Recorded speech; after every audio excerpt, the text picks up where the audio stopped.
works or not, but let's go. So, my name is Austin Hacker, and we're going to continue the theme of tonight of writing Python extension, or writing code that's not Python to speed up your Python code.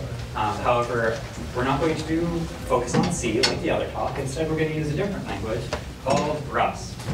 If you're not familiar with Rust, it's a slightly newer language, and it's meant to be a little more low level and satisfy a lot of the same niches that something like C already does. So it's meant to be very fast and very memory efficient.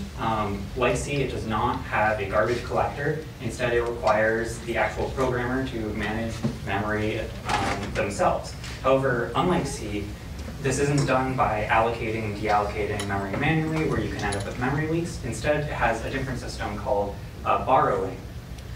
And that allows Rust to have a smart compiler that's able to read your code and make sure that you don't have any memory leaks. And so by the time you actually get Rust code compiling, you know that it's memory safe, and it's also going to be thread safe by default, unless you use the fancy little unsafe block. We're not going to deal with that at all, so don't worry. Another great thing about Rust is that it has a really fantastic community. There's a lot of Rust programmers out there who are creating great libraries for everything under the sun. There's a handful of sites you can actually go to, like Are We Web Yet? That is literally just, is Rust ready to develop web apps, and things of that nature. It also has a really, really fantastic tooling to allow you to get writing Rust code very quickly and not have to deal with trying to find the right compiler and how do you import third-party libraries. It all just kind of works. And looking at this list of things, there's a few things that you may notice are kind of disadvantages of Python, right? Python is notorious for being a little bit slower because it's an interpreted language, it doesn't have as nice typing, etc. Also, Python ecosystem, while the community is phenomenal, the environments are not that great. You have to deal with things like virtual env and all sorts of other tools just to have a sane environment. And let's not even talk about Python 2 to Python 3. In addition, you don't really get great multi-threading, which is something that Rust allows you to do much easier. However, Rust does have some drawbacks that also coincide with Python's strengths. It's not great to prototype in because there's a lot more that you have to think about that Rust does, like how do you actually manage that memory. It also means that you end up kind of mixing your business logic with this logic about how does a system work.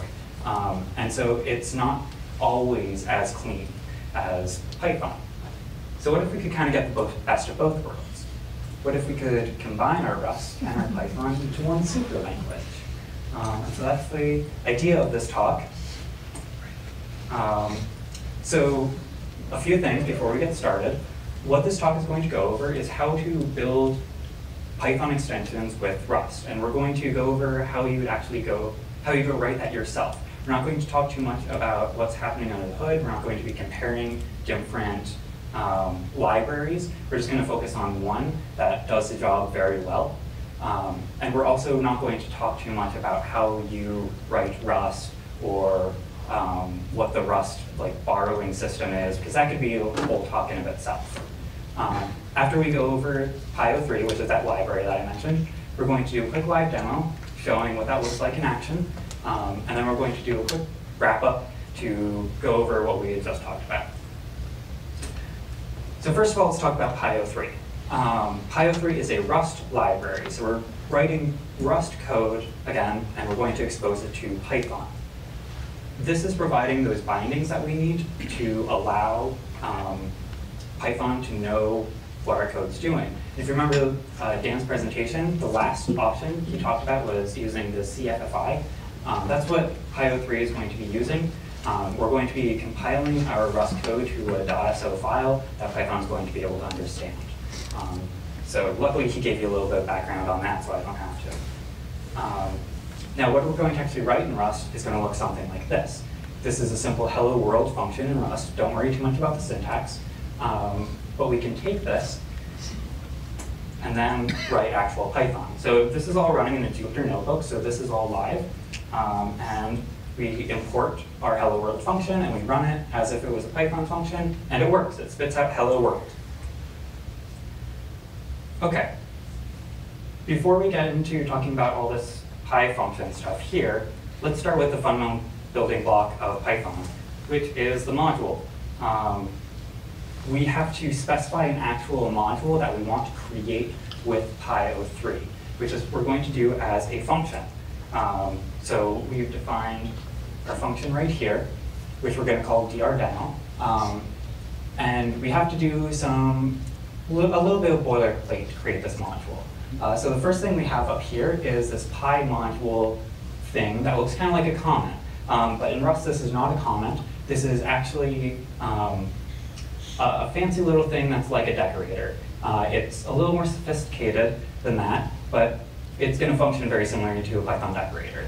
And so this is telling the Rust compiler that this drdemo function should be treated like a PyModule when it gets compiled. And then we need to provide these two different arguments to our function. The first one, this PyPython, is actually a reference to the Python interpreter. And we'll see how that gets used and how we can take good advantage of that a little bit later. The more important one to focus on right now is that M, which is a PyModule. So that's the actual module that we're going to be building out. As it gets passed through this function, it's just an empty module. So if we tried to import it, there would be nothing to import from it. We have to manually add all of those things. So this first line here, m.add_wrap, is going to add our hello world function to our module. So we can actually say from drdemo, import hello world like we just did. There is a little bit more scaffolding again here that we have to do, but we'll talk a little bit about what that is when we talk more about functions. The last bit to recognize is this PyResult that we return out. That's what this arrow PyResult means in Rust. This is kind of how Rust deals with errors. So a result object can either have status of OK, which is what we have here, or an error. And Py03 is going to take the status and deal with that for us. So again, don't worry too much about it. Just whenever you see OK, it means that we're saying the status is all good. We did everything successfully. So that's our modules. That was our hello world function again. But let's start with a function that's a little bit simpler and look at the boilerplate for this. So here, instead of having PyModules, we have PyFunction. Similarly, this is just telling the compiler, hey, this thing is going to be a function that we can use in Python. And most of this is just straight Rust code. This I32 is a special Rust type for an integer that happens to be 32 bits. Or bytes, I can't remember off the top of my head. It's and what we're going to return is, again, this PyResult, but it's going to be an I32 that actually gets bubbled up to Python. And our function is, as the name suggests, just going to add 1 to whatever input is and return that out. So let's go ahead and run that.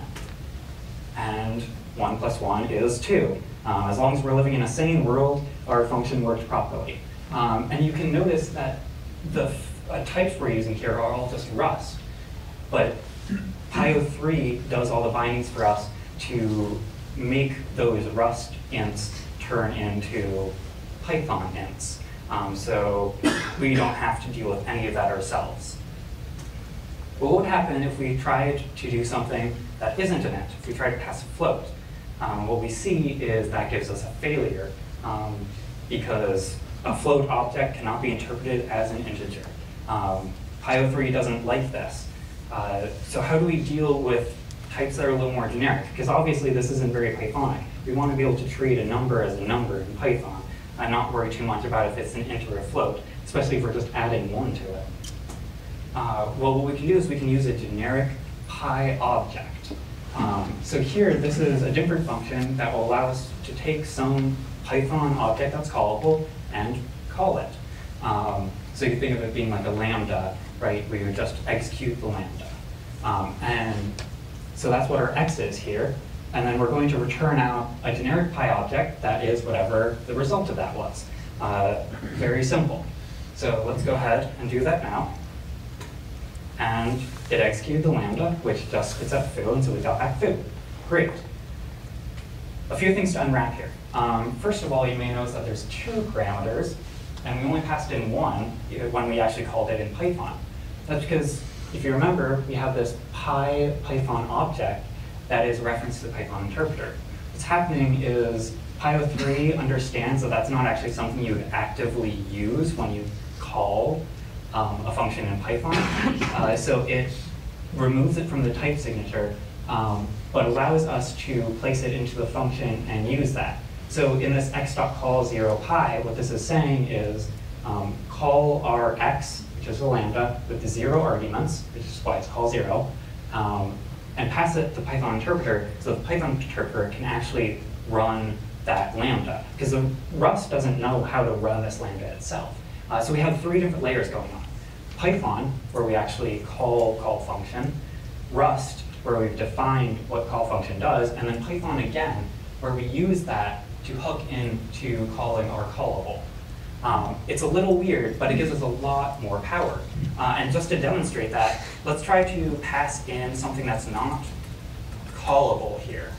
Let's update call function, just use foo. And we get a type error because string object is not callable. Now let's try doing that same sort of thing in raw Python. I'll update this as well, just because it's a little low down, so it's hard to see. And what we get is exactly the same error message, right? String object is not callable. That's because we're in this 3-layer deep area when we actually get that error. Our Python interpreter has given us this type error, which bubbles up through the Rust layer, back up to our top Python layer, so we can actually use Python objects, Python code in Rust, and have it all feel like native Python. Like, if you didn't know that call function was Rust code, you wouldn't expect it to be, because it's returning a Python error. This is all nice and great, but I haven't really answered the core question of how do we deal with more specific types, but a little bit more generically. Because right now we're just using this pi object bit, and there's not a whole lot you can do besides like this call 0. So if we want to boil down a type, there's a little bit more work we have to do to make that happen. I don't expect you to understand everything that's happening right here, because this is getting a little bit more into some Rust-specific stuff. But there's a few things I want to go over specifically. For starters, we've changed this decorator we have to not just be pi function, but have this args equals star. What that does is allow us to treat a parameter in our Rust function as if we'd specified it in Python with the star in front of it. So we have this args in our Rust function that we're treating as if we had specified it as star args.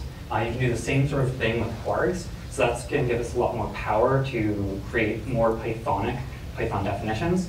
And before I go a little bit into code, let's just talk about what this is supposed to do. So it's called sum floats, and the idea is we're going to pass it a bunch of stuff. It could be whatever it needs to be. It could be a float, it could be a string, but it's going to filter out only the things that are actually floating point numbers and sum them all up. So that's why we need to use this star args bit, because we can take any amount of things. You'll also notice the typing is a little bit weird. It has this option pi tuple bit. The option is because obviously you can pass nothing into a star args, right? So it's an optional parameter. And when we see nothing, that's where here we do this match none, we return out just 0. If we do have something, that something as a tuple could be any sort of type. We don't know what it is at this point because Python allows you to pass in whatever. So we just have this generic pi tuple, and we need to dereference downcast these items to pi floats. That's what's happening here. We get an iterator over our arguments in our pi tuple, and we call this downcast ref pi float on them. So we're saying, try to take every object in there and make it into a pi float in Rust. So again, this is still a wrapper type. And then for everything that is okay and not an error, leave it as is and throw everything else out, and then finally get the actual value as a Rust floating point number, which is an F64, which is what we see here. So now we've finally gone through and extracted everything we need. We can sum them all up and then return them out as an okay sum. So a lot to unpack here, but the general idea is that for any argument, you can treat it as a generic pi object. You just need to go through this process of downcasting it. So if you want to treat something that is a generic number and do something if it's a float or an int, then you could do a check. If it downcasts to a float, great, do something. If it downcasts to an int, then okay, do something else, but then figure out where you're going to return and return it back out. You're going to have to do a little bit more because Rust does have these specific types, but you can do all of this very easily once you get the hang of it. So let's go ahead and try it out. And again, if we live in a sane world, we filter out only 2.0 and 4.0, so there's only floats. 1 gets stripped away, and our string value gets stripped away. We add them, we get 6.0. So great, our function worked. Before we move on, with Pi03, you can define these functions that do automatic type conversion for you or allow you to do manual type conversion when it's more applicable. You have generic typing then that allows you to do that. You can call Python code from within your Rust, so you can go back and forth between languages as you see fit. You can treat your errors very Pythonically, and you have support for all sorts of things like stars and star-star quarks. So you can kind of do whatever you need to with your functions as if it was like a Python function. But obviously, functions are not the only type of code you're going to want to write and expose in your library. You're also going to end up wanting to write classes. However, there's an issue with this because, like C, Rust doesn't actually have classes. So how would we ever go about doing all of that? And luckily, it's not too difficult because Rust has a concept that's similar, and we can take advantage of that, and that's a struct. So a struct is, at its core, a little bit simpler than a class in that it's really just going to encapsulate some amount of data. So this is a struct I called my class, even though it's not a class, and it has one value that it wraps, and that's this number that is an I32, which is our int type. However, if we want to add methods to a struct, we have to create an entirely different block of code that is this implements or impl, and we implement for the same name, my class, and then we can do whatever functions we want. So here I have a new method that's just going to take in our int and return a my class object. So how do we take this and actually create a class from it?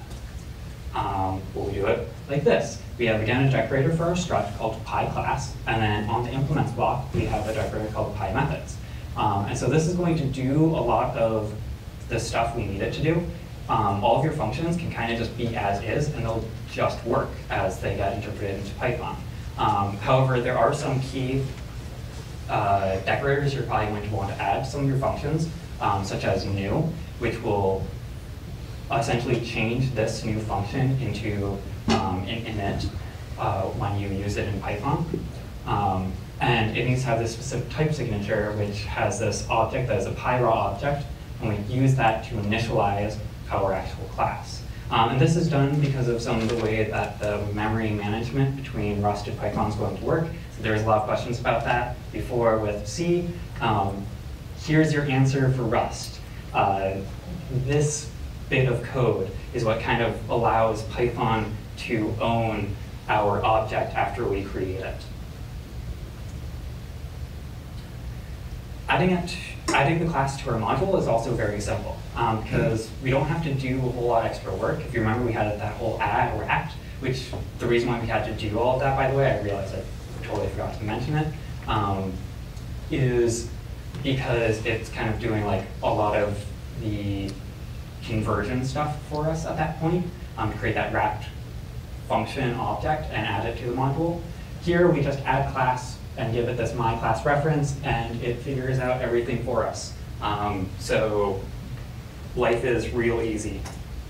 And so let's now take all of this and try it out. So we'll import my class from dr_demo and try and create it. And we did create a my class object. As you can see, we just have a very basic class, so it just gives us that generic class string for our representation. So let's actually then try and look at what our num value is, because we should expect it to be 42 here. But what we get is an error. It doesn't like this, even though we definitely defined num as a field in my class. So why is it telling us that it has no attribute called num? Well, it's because by default, all of those fields are going to be treated as private by Pio3. It's kind of an awkward and unfortunate behavior of the library. Their solution, though, is that you can define getters and setters to be able to access and modify those parameters. So here we have to define a getter called getNum and return out num, and then we can actually go ahead and access that num value. So now here in accessible my class, which has this getter, we pass in 42, and we can get the num value pretty naturally. This would really suck if you have a bunch of fields that you need to access and be able to modify, though, because it's so much boilerplate. So there is an easier than modifying our implementation block to contain all of those getters and setters. We modify our struct block to have a decorator on the field itself that says auto-generate the getter and setter for me. So it's not too unfortunate, but it's still a little painful sometimes. Because I'm low on time, I won't be able to go over everything that classes support, but basically anything you could do in Python, for the most part, you can do with special decorators that you add to your methods in your implement block that allow you to implement magic methods, do inheritance, because again, because we're not using classes, we don't actually have inheritance in Rust, but you can use a special decorator to allow inheritance to work as you would expect in Python, and find all these other nice things. So let's actually get to our demo, because that's where things get a little more interesting. Let me bump out of this code right here. So this is what we are implementing right here in Rust. That's probably big enough. It doesn't matter too much what the code here does. Please bigger. Bigger? Okay, sure, why not? Let's make it bigger. Yeah, I mean, like, it doesn't really matter too much. What the important part here is that if you look at like our structs and our implement blocks and everything here, none of the stuff I was talking about is here. So none of this code is actually interacting with Python. Why do you care about this? Well, because this is just raw Rust. This is a valid Rust library that you could import in other Rust code. So we have something that's entirely independent from all of our Python stuff that just works, it compiles. And to port that over to Python, we define another file where we basically just wrap all of that code.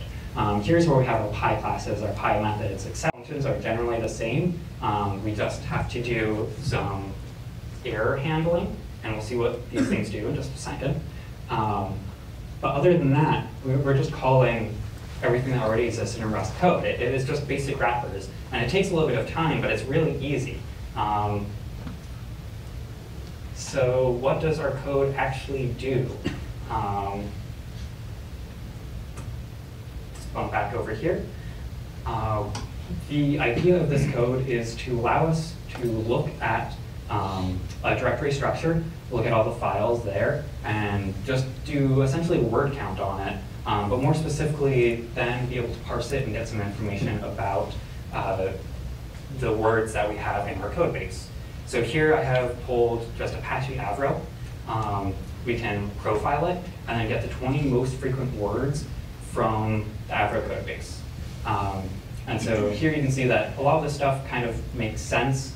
It's a multilingual code base, so some things are like specific to languages, like null, but other things are more specific to how Avro works, like schema and value down here. It's a little off the page, unfortunately. But now, once we get a value we want to look at, we can look for similar words using a word profiler. And it's very quick because we've already pre-processed everything. So if we look at reader, we can see that there's a few different variations of reader that we see in our code base. Some of them might be expected, like header. Some of them might be typos, like reader without the E. So, you could use this to see if you have typos in your own code base if you wanted to. But let's see how long it takes to generate this word profiler. And this is going to show us one of the reasons why we want to do this rather than just implementing everything in Python. It's taking a hot second here. That's okay. Computer's running. Yeah. It's because I'm presenting, so it just takes a lot more resources. Yeah, it's shy. While it's doing that, let's bump back over here, because another thing I want to talk about is, so the second reason to use all this is because of the nice tooling that Rust provides you. Here we're using this library called FST, which allows us to compile all of those words that we find in our code base, throw it into this object, and then allows for easy searching of words in the FST, as well as searching for words that are closely related. So that's what we're relying on here to get that search value. And down here in the search, this Levenstein is a specific algorithm that compares words to score how close they are to each other. So we're looking for everything with a Levenstein score of 1 or less, which is only going to be 0, and returning those things out. And like all this is very optimal because it's written in Rust. So we get a lot of benefits from that. Okay, so this took 6.3 seconds on average to just pre-process everything. But what if we had a better way? What if we had threading? So that's what this parallel word profiler does. So we're going to let that run for a second, because that might also take a little bit of time. But the code for that is so simple. It's crazy. Whereas we were looking at FST before, now we're going to look at this thing called write-on, which implements some parallel processing that's super easy to use. Because these two methods here are what we care about. New, and then it's a little hard to see for some of you guys in the back, but par. The differences between these methods really is that when we iterate over the files, here we call files.intoItter to create our iterable. And then here in parnew, we call files.intoParItter. And that just does all of the work for parallelization for us. There's a slightly different syntax we need at this method, but it's literally just like changing one name. And if we go back here, unfortunately it wasn't that huge of a speed up, which is probably because I'm presenting, so there's less resources available on my computer. But it was faster, and usually it's faster by about like 50%, or it's like half the speed usually to process parallel word processor versus word profiler. So it is very significant, especially if you're not trying to present a bunch of slides at the same time. And it's super easy. So a few caveats about all of this. You do have to run this on Python 3.5 or up, and you can't actually compile the Rust code on the Rust stable build. You have to use the Rust Megly build because it's relying on a feature that isn't yet in the stable build. But it's fine. Maybe hold up your production code. But for nice, cool tooling, that's totally fine. And then some of those nice type conversions I had talked about, like it exists for a lot of the primitives, but when you get to things that are a little more sophisticated, like trying to pass functions back and forth, like we did with the lambda, those things don't work quite as well. You usually have to just use the generic pi objects. It's a little unfortunate, and it means that you actually will get less speed up if you're trying to pass functions from Python to Rust and then use the Python interpreter to run them, just because of the overhead of doing all of that. You can segregate the code you want to run in Rust better, then you're going to get a lot of good speed ups.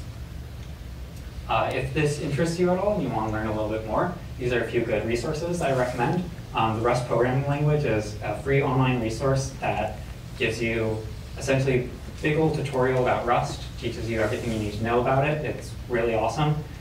Build Your Python Extensions with Rust here is a presentation given at EuroPython earlier this year that is about exactly the same topic, but it is a little bit more about the lower level things happening, like the CFFI stuff, and comparing it to C extensions. If you're interested in Pyo3, you should definitely check out their docs. They're very good and talk about some of those things that I skipped over. And then finally, you can always use this demo to just play around with it and get a better feel for how these things function. Finally, special thanks to Rustation.net for having cool pictures of crabs that I used in a few slides, and Paul Gansel, who's the fellow who gave that other talk at EuroPython. He's really smart, and you should definitely check out the talk. Oh, and then I guess also Ned for allowing me to come up here. Okay, with that, are there any questions? Yes? The Pi class, Pragma, or whatever it's called, is that intrusively adding Python attributes to your struct? Like, is the size of your struct going to increase by using that Pragma, or does it create some type of wrapped version that's not obviously accessible? Repeat the question. Yeah, so the question was the Pi class attribute that you add to your struct. Essentially, how does that change the struct, and does it add more to it, in a sense, right? Yeah, is adding the ref count and the type pointer to that struct to hold that information. So, yeah, and so how does it affect, yeah, okay. So as you saw in my example, I defined all of my Rust code separately, and I had a dictionary struct that was being used under the hood and then wrapped by the word profiler, parallel word profiler. So I can't tell you exactly because I don't know off the top of my head, but I think because of like the way that it's object init, it is going to, well, it's going to pass ownership to Python. And I think when it does that, that's a good question. I honestly don't have a good answer for you, because unfortunately I just don't know. But it would be a good thing to look at. Yes? What's the feature that's making us use Rust nightly for this? Who Who should I bug to stabilize it? Okay, so there was a few for a while that was using nightly. The only one that's remaining is, I can't remember what it's called off the top of my head. There's an issue on their GitHub about it, but it has to do with like that whole like decorator stuff and the way that that works under the hood and the way that they've implemented that. There's some really weird stuff that goes on there. You should take a look at the code base. There's a bunch of unsafe blocks, which is great because they do it so we don't have to. Yeah. Sorry, I can't give you a better answer. Yes? It's a great talk, by the way, as well. It's really awesome to learn about this. Thank you. The Python interpreter that you like pass into the Rust, is that, do you know if that's outside the GIL at that point, or because we're in the same process? Okay, thank you. I totally forgot to mention this. The one other different thing we have to do in parting. Oh, sorry, yeah. The question was about when we access the Python interpreter inside the Rust code, how is that essentially interacting with the GIL? Are we still restricted by the GIL? What's going on? When we create the new method on our parallel word processor, we also have to do one different thing here when we create our dictionary, which is this pi.allow threads. And what that does is going to tell Pyo3 to essentially forcibly release the GIL so that we can have true multi-threading and not worry about the GIL restricting us. However, if you don't use pi.allow threads, then you are going to be restricted by the GIL and have to obey all of its laws while you do whatever code you need. But we're using Rust thread safe code, so it doesn't matter that we're releasing the GIL when we do this. Any other questions? All right. All set. Thank you all.